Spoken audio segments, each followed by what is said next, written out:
پچھلے دنوں ایک خبر آئی تھی، اعزاز سید صاحب سینئر جرنلسٹ ہیں، انہوں نے یہ خبر دی تھی کہ جناب آصف علی زرداری صاحب کو ہٹانے کا جو ہے وہ ایک عمل شروع ہو رہا ہے اور اس کا پہلا قدم جو ہے اٹھایا جا چکا ہے. انہوں نے اپنے ویلاگ کے اندر جو ہے یہ بات کہی تھی. اس کے بعد بہت سے لوگوں نے جو ہے وہ ان کی اس خبر کے حوالے سے ڈسکلیمر جو ہے وہ جاری کیا کہ نہیں ایسا کچھ نہیں ہے، سورسز سے جو ہے وہ پتہ کیا گیا ہے، ایسی کوئی بات نہیں ہے. مطلب مارکیٹ کے اندر مختلف جتنے منہ ہیں اتنی باتیں ہیں. کچھ لوگوں نے یہ بھی کہا کہ جناب فیلڈ مارشل آصف منیر صاحب کو جو ہے شاید صدر بنانے کی کوشش کی جا رہی ہے، یا پھر کوئی پلان ہے کہ جناب ان کو ان کے آرمی چیف کے عہدے سے اٹھا کے جو ہے وہ صدر پاکستان بنا دیا جائے. مطلب مختلف تھیوریز جو ہے مارکیٹ میں فلوٹ کی گئی. تو اعزاز سید صاحب کی جو خبر ہے اس کے بہت سے ڈسکلیمرز آئے کہ نہیں ایسا کچھ نہیں ہے.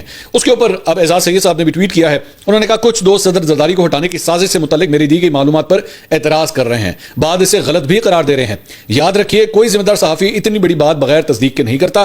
ماضی میں پرویز مشرف کے استعفے کا فیصلہ ہو یا جنرل آصف منیر کا ڈیٹا لیک، ایسی کئی خبریں ابتدا میں تردید اور ناقابل یقین کہی گئیں، لیکن وقت نے انہیں درست ثابت کیا. انتظار فرمائیے. تو ایک بات یہ ہے کہ اعزاز سید صاحب جو ہیں وہ اپنی خبر کے اوپر قائم ہیں. انہوں نے کہا کہ جناب میں نے ایویں ہوا میں بات نہیں کی. اچھا ذہن میں رکھیے گا کہ اعزاز سید صاحب جو ہیں وہ ایک ایسی شخصیت ہیں جن کے حوالے سے میں کم از کم یہ کہہ سکتا ہوں کہ بڑی اوتھینٹک خبریں وہ دیتے ہیں اور وہ کچے کھلاڑی نہیں ہیں. مطلب ایک تو ہوتا ہے نا کہ وہ جو ہے وہ ویسے ہی جو ہے وہ دریا کے بہاؤ کے ساتھ ہی چلنا شروع ہو جاتے ہیں بغیر سوچے سمجھے. ہمارے کئی ایسے یوٹیوبر ہیں خاص طور پہ کئی ایسے جو باہر بیٹھے ہوئے ہیں انہیں کخ نہیں پتا. یقین کیجیے میں ان میں سے چند کے نا میں نے ابھی پچھلے دنوں دو تین لوگوں کے میں نے چند ویلاگز دیکھے. میں کہا دیکھے تو صحیح آج کل یہ ہوا کس طرف کی چلا رہے ہیں. تو کچھ نہیں پتا ان کو لوکل پالیٹکس میں کیا ہو رہا ہے، کچھ بھی نہیں، بالکل کچھ نہیں پتا ان کو.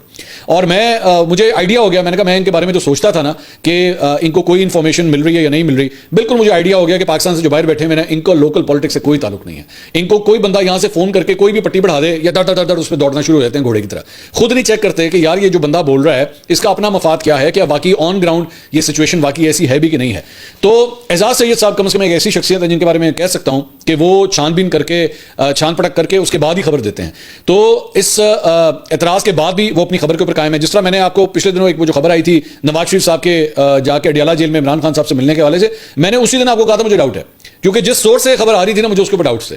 اور وہی ہوا کہ 24 گھنٹے کے اندر جس ویب سائٹ کے اوپر وہ خبر چڑھی تھی وہ خبر اتار لی گئی. مطلب یہ اوتھینٹسٹی تھی.